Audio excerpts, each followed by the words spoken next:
Jimmy, and then you? Brian. Brian, great. So Sheree, this question's for Jay and Ksenia. The writers have alluded to drop little snippets of Kenzi's past. Are we going to get to see more of Kenzi's backstory?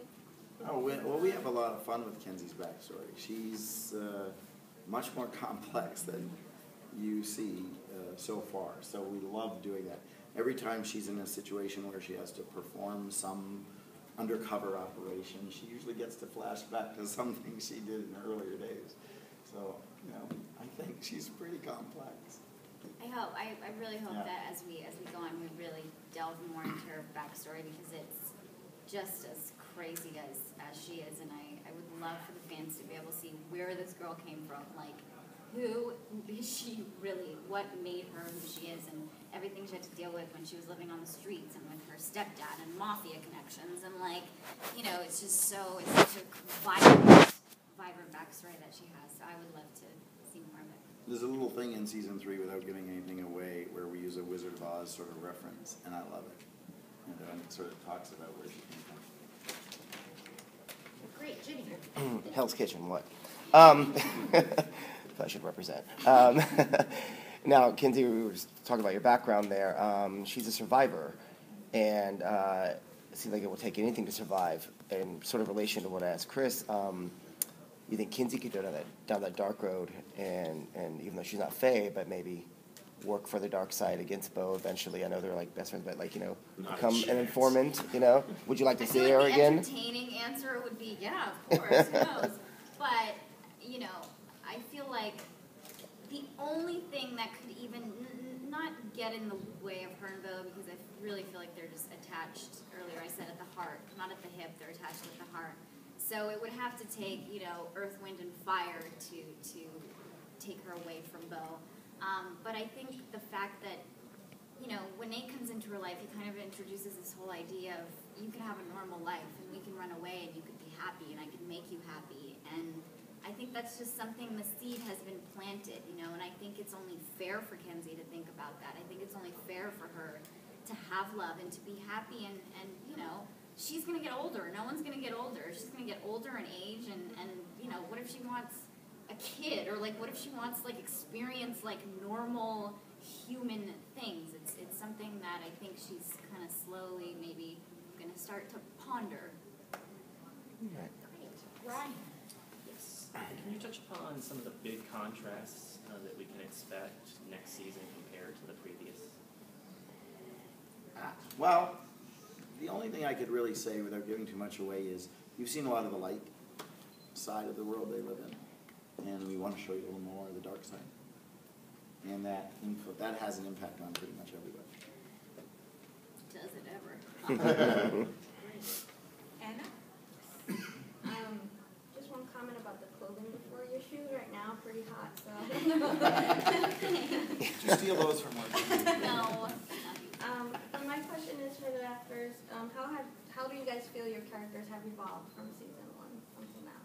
And where do you, if you have a place, where do you want them to go, or where do you want them to change? Go first. All right. It's an interesting alchemy that happens between what your character is going through and what you're going through as the artist as well. Season 1, everything was fresh for us. We were creating the show. There was a lot of excitement. We were developing the world as we were doing it. Season 2, you get a little, you know what you're doing. So then that kind of experience also translates into your character.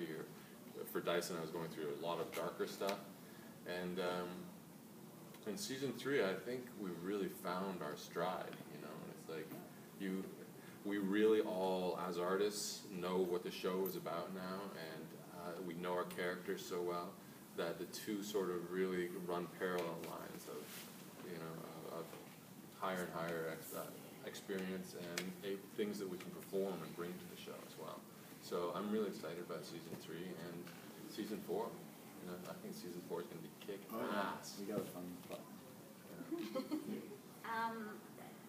I agree with Kris. It so much depends on also what you're going through in your life. I feel like when I started the show, I was I mean, not that I'm not young now, but I was younger and I don't laugh.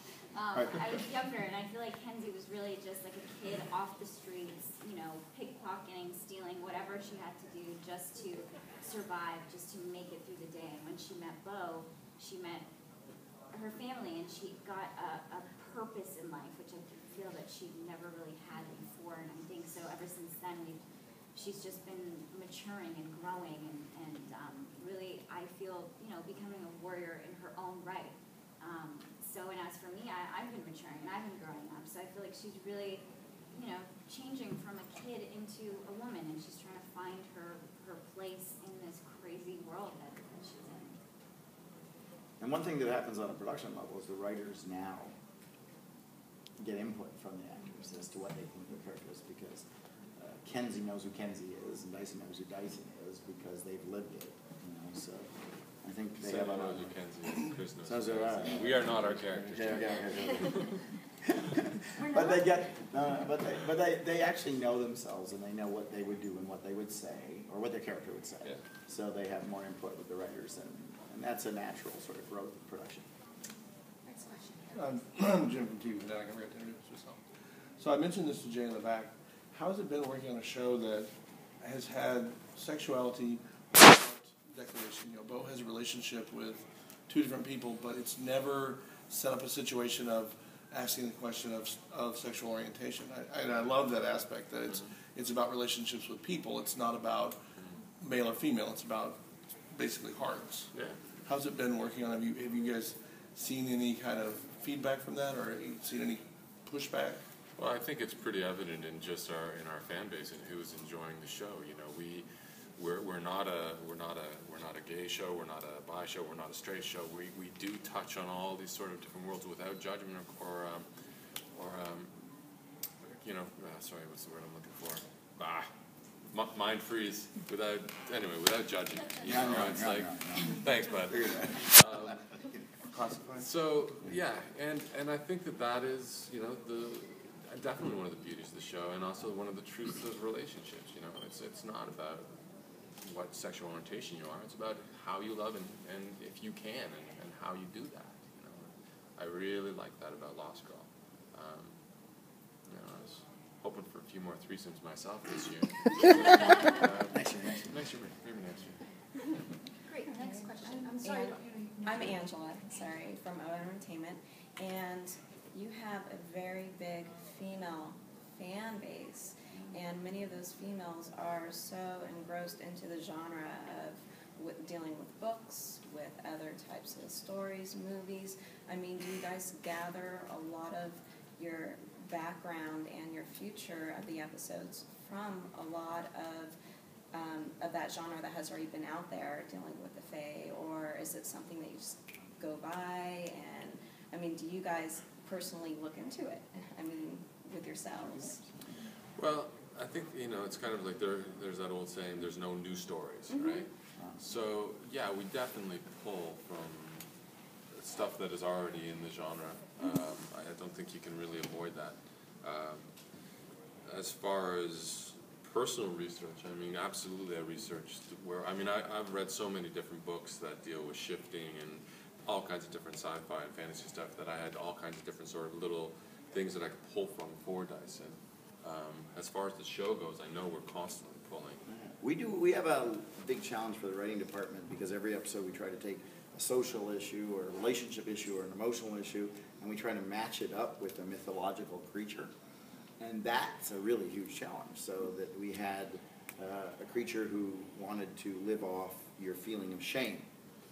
You know, so we had to deal with people who had some self-confidence issues, some insecurities, and this guy could feed off them.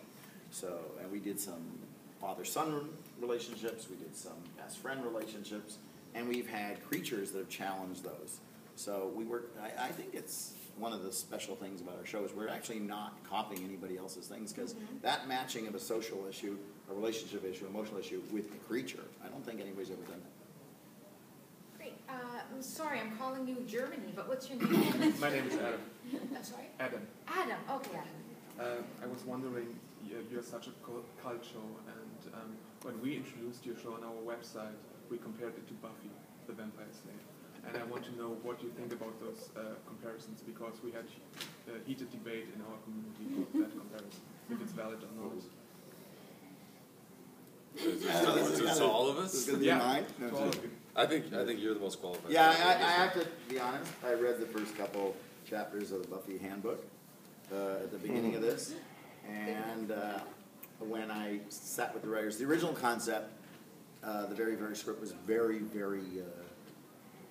hard, vixen, sexy, rough. You know, there wasn't a lot of comedy. There wasn't as much fun when we first were developing this. And then one day, I don't know, we were just goofing around about it, and everybody said, don't compare it to Buffy, don't say Buffy.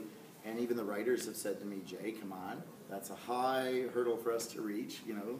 But I pushed it a fair bit with them, that I want that sort of sensibility, that fun. And we do. We sort of strive it. One episode actually came out, and somebody said, oh my God, I saw this on Buffy, and we had to throw it out. We had to throw out the whole script, because it was too similar to a Buffy episode. But, listen, there's a lot of comparisons to it, but we sort of like, when I was developing this at a cafe in Cannes during the film festival, I said to somebody, what would Buffy be 20 years later? And that was a question I asked, and I got a lot of input on that. So. Cherry, yes? So, your fan base is passionate, loves you, is obsessed with you. Have you guys started getting fan art or really personal, especially from people who are gay or lesbian or don't look like the ideal of what people think they look like? Because your show is one of the ones that show people that look unlike most people who look on TV. You know, people are short, some of them are fat, some are, you know, less than perfect looking. I mean, it's such a diverse cast. We're very lucky. We have incredible fans. We really do. Just yesterday, we got this beautiful kind of portrait of the four of us. Trick, Ksenia, myself, and Anne in the middle. It was a beautiful hand-done portrait. Yeah, and just it seems like anytime we're lucky enough to kind of meet our fans at one of these events, everyone always, not everyone, but quite a few people come with beautiful photos, portraits, and it's just so humbling, and it's so, you know, just so amazing that people take the time and are inspired, you know, to do these pieces for us. Or even, I've seen so many of the videos that people cut together online, and honestly, I am so astounded by some of these people's editing savvy. Like, I want them to cut my demo reel. Like, they make us look so good. And yeah, we're honestly really grateful and humbled by the response. We didn't know. You know, you never know when you're creating something. And I'm really glad that there's actually since we're talking about this, there was a director who came on the show, a guest director, and he said that he thinks the reason why the show is so successful is because all of us in real life have such great connections, and I'm so glad that those friendships transcend through the screen and through the show out there, and that, you know, the love and the trust we all feel for each other on set is, I think that's part of the show's dynamic, and I think I'm so glad that it goes through the medium and that people feel that through the work and through the television. As a producer, I'm very lucky because these guys are all having fun. They all work well together. They're total pros, and our reputation is the most fun production to work on. It is. And it shows. Yeah. It shows. Everybody's happy. Everybody's friends. Everybody goofs around. When we have the time. When we have the time. It's a tight schedule. No, but seriously, I've had directors call me up and say, I want to work on your show. I hate cop shows. I hate doing this. I hate doing procedural stuff. They don't hate it. They're just tired. Sorry, they're just tired of it. Sorry, shouldn't say it. They're just tired of it. And we have a reputation as fun. And I mean, and these guys, like, you can really see that they enjoy working with each other. Great. Sue? Are there any scenes that you guys have actually filmed that were deleted or removed from that you wished had been put into the episode? There's one that actually pops into my mind. I always think about this one. In the body switching episode, there was a scene where Kenzi as Dyson goes to the Ashes compound, and one of her workmates from, his police, whatever, friend, is there, and he's, standing guard, and Dyson